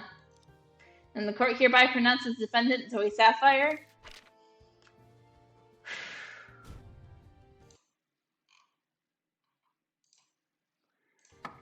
Yay. Again, why is it always the hot ones that... Finally, this lengthy case is over. But for some reason, I feel a bit empty inside. Whoa, Miss Lawyer, Annie. Miss Inspire, congratulations. Miss Sapphire, you seem to be more energetic in several days ago. Why do you still look so unhappy? What? Thanks to Miss Lawyer's persistence, I can see the sky outside again. By the way, your final speech was truly impressive. Was that so? Thank you. But Annie is right. To be honest, I'm not happy at all. Well, I didn't mean it. Please don't take it seriously. It's okay. Yes, I'm truly happy to receive a not guilty verdict. But Renly, she took everyone in this center's family. But now that it's turned out like that, what will her future be like? Don't worry, Miss Sapphire. Miss White is so resilient. I'm sure she'll be fine. Okay, I made up my mind. Huh? What have you decided? I will take over the work of that martial artist weirdo and assist the deputy director. In the near future, I will cure Renly. Are you sure you can handle such complicated matters? Hey, what do you mean? I'm a neuroscientist. I'm a neuroscientist PhD after all. Wow, I completely forgot about that. I only remembered her as an unreliable intern who breaks things every day. Well, can you stop saying yourself out loud? No matter what I think the sapphire is amazing. You can definitely make it. Oh, thank you, Amy. Trust me, there won't be any problems. I hope you can at least change your carefree personality. With such determination, Zoe might succeed one day. Ah, it's Mr. Goldstein. Hello, Mr. Goldstein. Hello. Please forgive me for being so offensive in the courtroom earlier. Offensive. With scientific and righteous attitude, you have a right to doubt each of us. Even if you accuse me of murdering, I have no complaints. You were falsely accused, you better have some complaints. If you were falsely accused, you better have some complaints. No matter what, I also share part of responsibility for the incident. I always thought that it would be better to mind our own business, so I turned a blind eye to the link between the Director and Sky Shield. Reflecting now, if I had managed to calm Swordsman and sought the help from the police, this tragedy could have been avoided. You don't have to blame yourself excessively. After all things have happened. Although hiding evidence is unacceptable, I can understand your intentions. I attempted to conceal the truth and cause you a lot of trouble. Please allow me to apologize for that. But there is one more thing I still don't understand. The Director possesses greater intellect and status than all of us. Why on earth would he join such a chilling criminal organization? Well, I already know about the Director's connection to Sky Shield. But when it comes to his reasons for working with them, I truly have no clues. Although I don't quite understand. I had heard stories about intellectic people wanting to conquer the world with their brains. Conquer the world? Sounds crazy. Is that really what the guy is saying? What exactly does it mean to conquer the world? You need to find a person. Oh no, here we go again. Change the topic now. Mr. Goldstein, what will happen to the research center when this case is over? Well, someone should take over the director's position, and then we will reorganize our work and continue our research. Yeah? Shouldn't you take over Mr. Crimson's position? According to common sense, it does seem like that. Oh no, I never thought about being director. What should I do? Never thought about it that he's truly a dedicated assistant. Mr. Goldstein ran off in a frenzy. I heard familiar sounds of tracks. What? I won't be scared by you anymore. Miss Diane, you didn't get me either. Huh? I failed. The sounds of tracks gave away my presence. Unhappy. So unhappy. Phew, I've become accustomed to her. How pitiful. Alright, let's get down to business. Mr. A, I really have to thank you for today. I can finally breathe a sigh of relief. No need to thank me. I was just doing my job. And hearing you say the words breathe kind of feels strange. Without being manipulated by the murderer to some extent. I may not be dismantled now that the truth is revealed. Dismantled? Well, why would you think that way? Actually, I've been worried ever since I saw the director's body. What if someone threw me into the director's and smashed him into death? No one could come up with such a bizarre idea except you. Miss Diane, you don't have to worry. With the 3 laws of robotics, you're the least suspicious person in the center. You're right, and you really knows how to talk. Even if I were to be shattered, I'd never harm anyone. For some reason, Annie's words sound a bit ironic, though she doesn't mean it. In the end, the robot is bound by the 3 laws, more trustworthy than a flesh and blood human. Also, I always disliked the director. I feel a bit sad about his death. And that martial arts enthusiast really is foolish. Why did he have to kill? I don't know about the law, but what will be the consequences of his crime? His director considers to be a proved criminal and threatened Remley's wife's life. There might still be some room for sentencing. Though Mr. Gray's crime is intentional murder cannot be exempted. I see. By the time that guy comes out, my luck should have been fixed. Then I can walk into the prison and pick him up. So that's what you're concerned about. But I still can't believe he left Remley behind like that. Forget it. Remley's over there. I'll go over and comfort her. The one who was hurt most in this case is Remley. Come on. Once you're done with this sentence with that female detective, let's go shopping! I love that, but is it okay for you to go out? Doesn't matter. I can't wait to scare anyone anyways. It was just like we were making an exclusive booking, Mr. Goldstein. I'm I have an arrangement for tonight, but to be precise, an experiment. Ah, come on, forget about the experiment. Both of you listen to me today. Cyan, don't pull me. I will go on my own. I will go on my own. Selena, they're leaving. Shall we say our goodbyes to Miss White? I still don't know how to face her right now. It's better not to meet with her for the time being. I have a feeling we'll be coming to see her again at some point. Looking from a distance, although the three of them are talking and laughing, the bitterness on Renly's face is evident. Did I just hear it sing? Should I have revealed all the truth in court? I wonder what Chief would think of it. Your gloomy appearance is like a violin with loose strings. I've always heard you were a proud and bold girl. What happened to you today? This voice. Prosecutor Schulbert? He won the trial today, but why do you look like a loser? That is no way to speak to a lady! You worry about Renly White? She's not a fragile girl. Well, why do you say that? Although she will forget everything in a few days, you choose to show her the truth. Because deep down you truly believe it's for her own good, don't you? Make your decision and don't regret.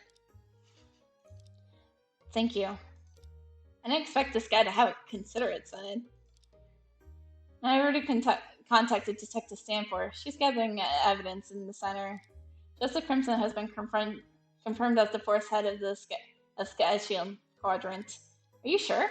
Although he didn't directly participate in the terrorist attacks against civilians, his danger was significant.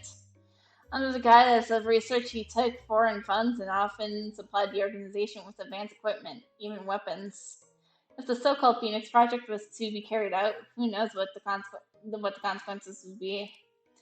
Though confidential, his death did help the police solve a big problem. Wait, if his research was all for Sky Shield, what about the ultra-realistic robots? If robots that can disguise themselves as human are misused, they would become the most terrifying weapons. Is it because it can carry various dangerous items and blend in the crowds without being detected? Perhaps. Fortunately, Cyan is only half human, so she wasn't sent to carry out any dangerous missions. Is that so? Then she's fortunate in a way. I said what I needed to say. See you. I haven't said goodbye. This guy really does what he pleases. Wait, did he say something strange? Please wait a moment, Prosecutor Schulbert. What? You said earlier, I always heard you were a proud and bold girl, right? I returned to the country for less than a year and haven't handled many cases. I'm not famous at all. How did you hear about me? Well, it's simple! Your sister is a prosecutor, Luna! Did you forget about that fact? My father is Throat Sculbert. What? There's no need to be surprised. Well, I'm leaving now. You could have just lied and said, oh, your sister. Oh, yeah, your sister told me about you. I see. South Gilbert, one of the victims of the incident of 715 years ago. He was also someone who helped me a lot. No wonder Prosecutor Gilbert insisted on taking this case. Most likely because he heard Sky Shield was involved. Perhaps we share the same goal. Unfortunately, there's hardly any connections between this case and incident number 761. Whoosh, in the end, it was all just a wasted effort. Sis Luna, what are you thinking about? Nothing. It's getting late. Let's head back to the office. This is my first case that I won on my own, so we should celebrate tonight. Ah, great. I love celebrating. After leaving the court, I reported the details to the case to Chief online. Unexpectedly, he didn't make any comments and only said, if you think it's right, then it is. When we returned to the office, two unexpected figures appeared at the door. November 11th, 9:25, drinking Thomas Co. Detective Stanford, what brings you here? I'm not here by choice, sweetie. I just submitted the case report. And now I have to take the evidence to the police station. I wanted to drop this girl off on the way back, but she insisted on seeing you before going home. This girl, is she? Hey, come over here. Be quick. I'm running out of time, sweetheart. Hi, Miss Slayer. Miss White, why are you here? I wanted to ask you something. Let me prepare some refreshments. Don't bother. I'll be heading home after I finish my questions. Home? She means the research center? Miss White, go ahead, please. Well, Miss Lawyer, when I said in court that believe anything Master Swordsman said, I was serious. Hmm? But he told me not to write down what he said. He wants me to forget about him and everything that happened this week. He did. Although I lectured him in court, his words are reasonable. The truth is too cruel for Miss White. Miss Lawyer, I've served your defense from beginning to end. You faced countless dilemmas, but you always made the right choices. I don't have the courage and wisdom like you. You praise me too much. Please don't deny it. I want to ask you about today's matter. Let the truth let the truth go or write it down. What should I do? If you ask me, people can't selectively retain memories, but she can. I wonder if it's fortunate or not. What choice should she make? Perhaps I already have the answer when I concluded the case. Miss White, listen to me. Miss White, I understand how difficult it is for you, but the memory belongs to you, not me. You're the only one who has the right to decide what kind of past you want to remember. Is that so? So he's left-handed. Yes, no matter what choice you make, everyone who cares about you, including me, will support it. I understand. Miss Sawyer, thank you. You're welcome. If there is a chance, feel free to visit our office again. Yes, I will be waiting here for you, Miss White. Okay then,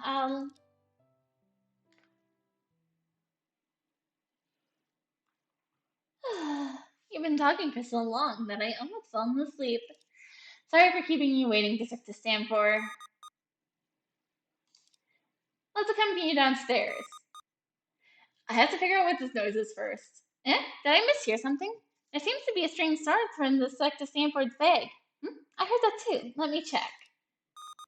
Electronic noise. Is it the badge of the heads of Sky Shield?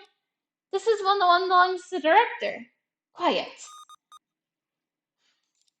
Hello? Can you tell me where this is? The research center, the morgue, or perhaps the prison? The bats can talk? Who are you? Why do I only hear women's voice around me? Well, I can't guess where it is then. Anyways, that scientific monster's death was so tragic. How wonderful. Are there any police officers or prosecutors nearby? Come over here and listen. Are you Candle? Where are you? Show yourself! What? Candle. It's the codename of the leader of Sky Shield. After my sincere conversation with Miss White, I thought this case would finally come to an end. Although the ending may not be perfect, it was at least heartwarming. However, the sudden crazy ramblings from this badge pulled me back into a cold and cruel reality. What I heard next completely shattered the tranquility of our law office that should have enjoyed. That old monster finally died. No one can stop me anymore. Sky Shield, revenge begins. Chapter 3 ends.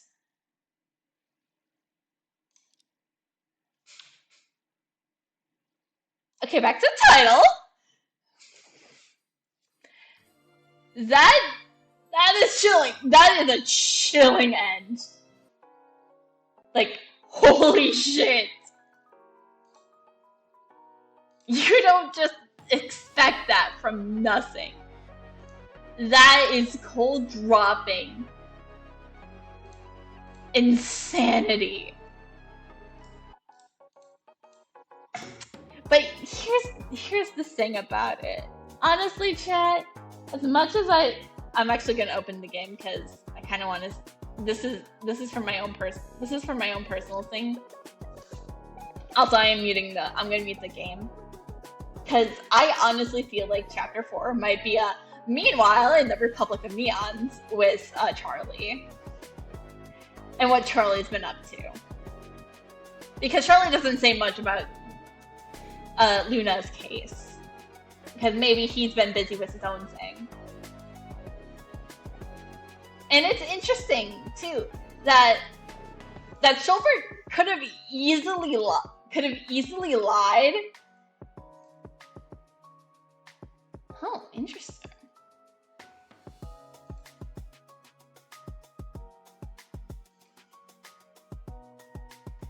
It's so interesting that too when Schulberg was like, when Lena was like, wait, how do you know of me? She's like, oh, you know my father well. She could have easily lied and be like, do you not realize that your sister is also a prosecutor? Cause that is so weird. There has been no mention of Stella the entire episode. Like, I feel like at some point she would have been brought up at some point.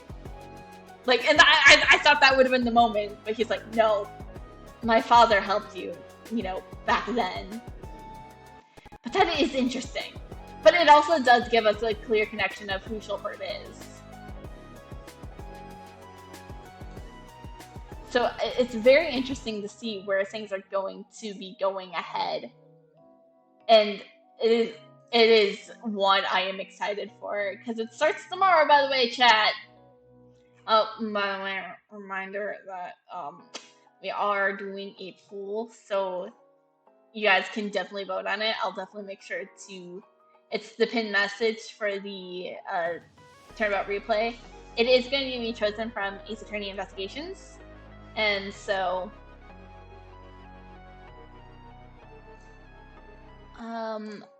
we haven't rated Yen Yen in a while, so let's do that. They seem to be playing... I don't know what they're playing, but they're playing something for damn sure. So I'll see you guys all tomorrow for the start of episode 4 of Trials of Innocence. I'm really excited to see where it goes. So bye-bye now!